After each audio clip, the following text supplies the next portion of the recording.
大家好，我是大厨阿斗。您吃过这种东西没有？它的学名叫河蚌，不知道您那里叫什么？很多人都不知道如何处理，也不知道哪些地方可以吃，更不知道如何烹饪才最好吃。今天教您正确的处理方法，以及如何做一道好吃滋补的传统美食。做出来的河蚌特别鲜美，一点都不腥，还能嚼得动。我这里有3个河蚌，已经用清水养了3天了。把河蚌取出来，放入个大盘里面，重新加入清水。我们先用一个干湿球把河蚌刷一下，去除表面的脏东西。河蚌生活在河底，半埋在泥沙里面，表面的泥沙是很多的，只有清理干净了，才会避免等会污染河蚌的肉。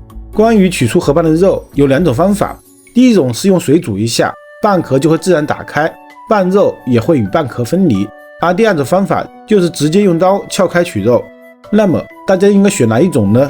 如果您这个河蚌买回来，用清水养了3天左右的时间，河蚌把胃和肠道里面的泥沙和脏东西排空了，就可以选用第1种方法。反之选第2种会更方便一些。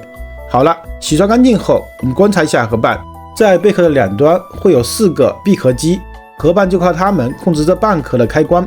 我们把刀伸进去，这样斜着贴近贝壳，把它们切断。切断前面的闭壳机后，我们再切后面的闭壳机，也是同样的方法，尽量贴着贝壳的内壁。两边都切断后，贝壳就会打开，它会吐出很多水，说明它是活的。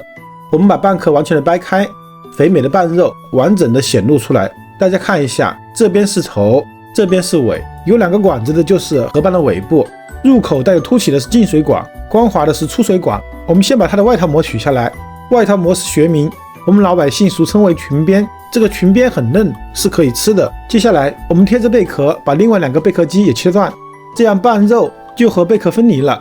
这个地方有一大片深色又带有条纹的，是河蚌的鳃，它是2层的，非常的脏，是绝对不能吃的。我们一定要把鳃全部拉下来，上面这一圈薄膜包裹的就是河蚌的内脏了，它们的颜色都比较深，我们要把它们都撕下来。这些内脏有些地方的人吃，但是我们这里一般都是不吃的。请您先看这一张图，这是河蚌的解剖结构图，这样就很清楚了。我们刚才失去的其实是河蚌的大部分内脏器官，包括心脏、肾脏以及直肠等。因为比较小又紧密相连，看上去黑乎乎的一片，一拉就会碎掉，清理的时候就分不清哪是哪了。不过没有关系，我们只需要把所有颜色深的地方都抠除干净就可以了。重复这样的操作，我们把另外2个河蚌的蚌肉也取出来，这是裙边，这是闭壳肌，这是蚌肉。清理完成后，用水简单冲洗一下，我们把蚌肉平铺在案板上，这一片包裹着的就是老百姓所说的蚌环。蚌环其实指的是河蚌的生殖腺，它被内脏团包裹，而河蚌的肠子从里面盘旋穿过。因为河蚌是分公母的，也就是雌雄一体，只有把这里切开才可以分辨公母。切开后，如果看到一团白色的东西，就说明这个河蚌是公的，而如果看到的是大团黄色的东西，则说明这个河蚌是母的。通常而言，母的河蚌要比公的河蚌好吃，这个和螃蟹、龙虾都差不多。而上面这一块就是河蚌的肝，它是绿色的，包裹着河蚌的胃，只要胃里面是空的，都是可以吃的。下一步开始清洗河蚌，把蚌肉放入大盆中，然后加入多点的盐，加入2勺面粉，加入适量的高度白酒，然后用手把它抓匀，利用面粉的吸附能力和盐的去污效果，就能够有效去除河蚌表面的粘液。这个粘液不去除干净，煮出来的河蚌肉就会特别的腥，而高度的白酒也能够有效的去除它的腥味。重复这样的操作，中途再换几次清水，直到把河蚌清洗干净，然后倒出沥水备用。下面的这一步非常的重要，河蚌咬不动，就是少了这一步。这个边上是河蚌的腐竹，我们先用刀背把它敲松，然后把刀放平，再慢慢的把腐竹拍得更扁。河蚌平时在水中缓慢的移动，都是靠这个腐竹来支撑，相当于是它的脚，所以它的韧性特别大，非常的紧实，不敲根本咬不动。家里面有牛排锤的，操作起来会更方便。我们就把全部的腐竹都敲平了。接下来准备一口干净的锅，加入多一点的清水，蚌肉冷水下锅，加入一点葱段，加入点姜片，加入一点料酒，开中火把水慢慢煮沸。水开以后，我们撇去浮沫，再煮3分钟左右的时间，就可以把全部的蚌肉都捞出来，简单的清洗一下。焯完水的河蚌，我们平铺在案板上，改刀切成长条。这个时候的蚌肉闻起来就非常香了，没有一丝腥味，而且没有一点粘液，绝对是处理的非常干净了，大家就可以放心的吃了。下一步，准备一下炖汤所需的配料。首先准备一点春笋，春笋具有三八蒸的美誉，和鲜配三蒸，味道自然鲜。我们把春笋改刀切成薄片，竹笋富含草酸，我们把它冷水下锅焯水，水开后煮5分钟的时间，再捞出来沥水备用。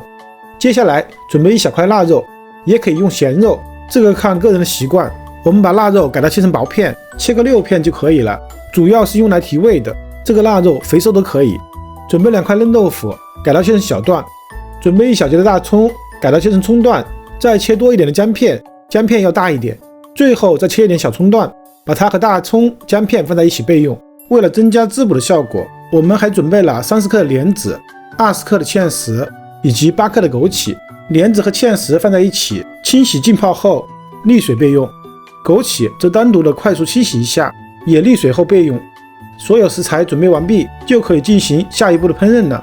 准备一口干净的锅，加入适量的植物油，油热后，我们倒入全部的腊肉，煸炒出油脂。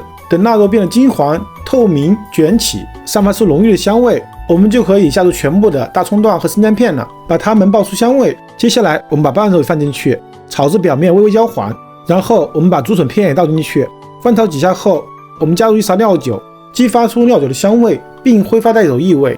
下一步，我们加入足够多的开水，这个开水的量一定要给足。要完全没过全部的食材，还要高出几厘米，很快汤汁就煮沸了。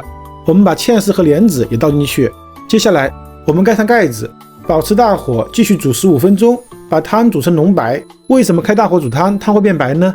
主要是油脂乳化后的效果。汤中的油脂在剧烈的沸腾中被转成小粒，然后被游离蛋白质包裹住，从而形成悬浮液。因为散色的原因，肉眼看上去就是汤变白了。厨师的行话就是旺火煮浓汤，小火煮清汤。15分钟后，我们打开盖子，这个汤果然已经变得又浓又白。这时我们调成最小火，盖上盖子，继续焖煮25分钟的时间，把莲子和芡实也充分的煮软，让汤汁的味道更醇厚。时间到，我们打开盖子，一股香味扑面而来，真的是好香啊！我们先用筷子把里面的葱姜都全部挑出来，下一步开始调味。这个汤我们只需要加盐就可以了。不过呢，在放盐之前一定要尝一下汤的味道，因为里面的腊肉它是很咸的，所以我们要根据汤的咸淡和个人的口味加入适量的盐。给完盐后，我们再把豆腐也放进去，再盖上盖子，炖5分钟左右的时间，让豆腐充分的入味。时间到，我们看一看这个汤是不是特别漂亮呢？我们加入全部的枸杞，加入一点现磨的白胡椒粉，最后撒上葱段，煮个20秒的时间就可以关火了。枸杞不耐高温，大家千万不要久煮。我们把汤倒入大碗里面就可以享用了。这样一碗非常滋补的河拌春笋豆腐汤就完成了，不仅非常的有营养，那味道也是非常的棒。河拌肉质细腻，味道鲜美，没有一点腥味，春笋鲜香脆口，豆腐吸饱的汤汁非常的入味，芡实和莲子也是软烂好吃。喜欢的朋友赶紧去试一试吧。如果您也喜欢我的视频，请您关注、点赞、收藏、转发给更多的人。